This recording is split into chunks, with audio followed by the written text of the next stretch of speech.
Halo kawan-kawan semua, Assalamualaikum warahmatullahi wabarakatuh. Bertemu lagi bersama saya Dasuki di Speaking Health Channel ya. Pada kesempatan kali ini saya akan membahas tentang mimisan atau epistaksis ya.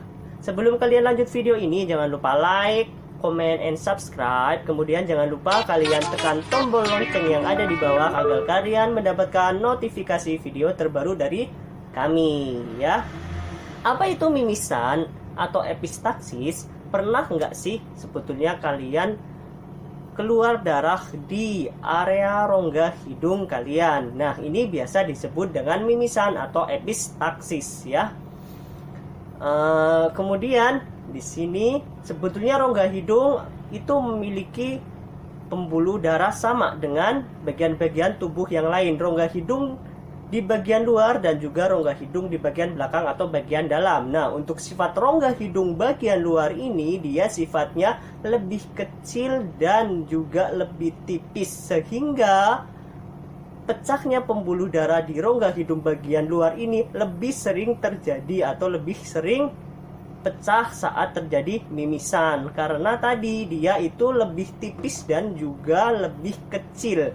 Nah, ketika terjadi mimisan ini tidak memerlukan waktu lama untuk berhenti mimisannya tersebut, dibandingkan dengan pembuluh darah yang ada di rongga hidung bagian belakang. Itu sifatnya lebih tebal dan juga itu sifatnya juga lebih kuat, sehingga ketika terjadi mimisan akibat pecahnya pembuluh darah di belakang itu, maka membutuhkan waktu yang lebih lama dalam menghentikan mimisan tersebut. Nah, apa sih sebetulnya yang menyebabkan mimisan? 80% mimisan itu terjadi secara spontan atau tidak memiliki faktor penyebabnya, atau penyebabnya tidak diketahui. Tetapi ada beberapa faktor di sini ya. Faktor yang pertama penyebab mimisan.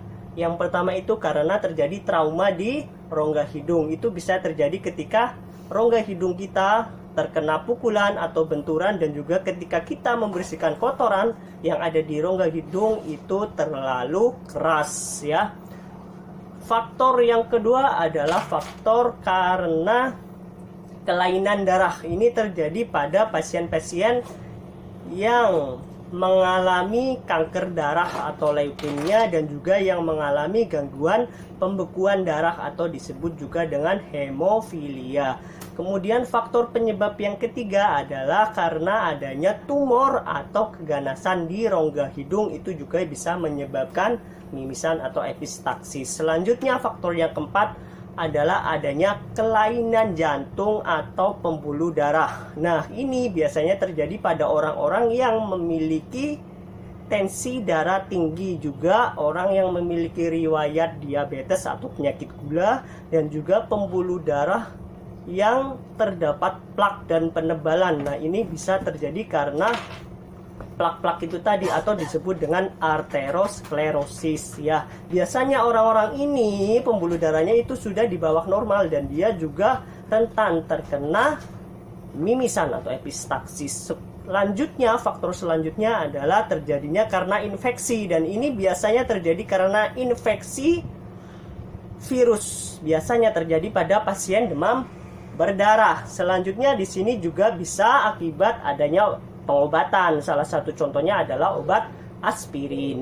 Nah, bagaimana sih cara penanganan mimisan atau epistaksis? Penanganannya adalah yang pertama, dianjurkan ketika kita mengalami mimisan atau orang sebelah kita mengalami mimisan, maka sebaiknya jangan panik. Selanjutnya, posisikan penderita tersebut dengan posisi duduk, jangan berbaring. Nah, selanjutnya di sini adalah tekan hidung si penderita tersebut dengan menggunakan jempol dan juga telunjuk selama 10-15 menit. Kemudian di sini juga bisa dilakukan kompres air dingin di rongga hidung tersebut untuk mempercepat terhentinya perdarahan akibat mimisan tersebut. Kenapa menggunakan kompres air dingin? Karena suhu yang rendah itu akan memicu terjadinya fase kontriksi di pembuluh darah, sehingga akan menyempit dan mimisan tersebut akan lebih cepat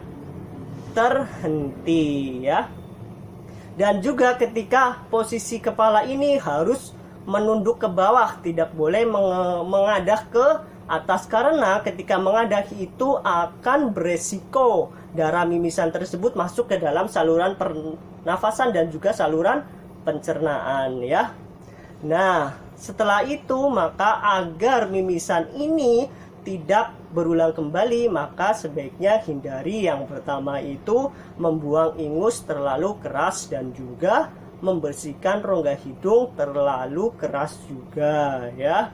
Nah, apabila mimisan ini tidak berhenti selama 10-15 menit dan itu berangsur-angsur atau kambuh lagi, maka dianjurkan kalian segera memeriksakan ke fasilitas kesehatan yang ada, bisa ke dokter, klinik ataupun rumah sakit ya. Demikian informasi itu yang dapat saya sampaikan.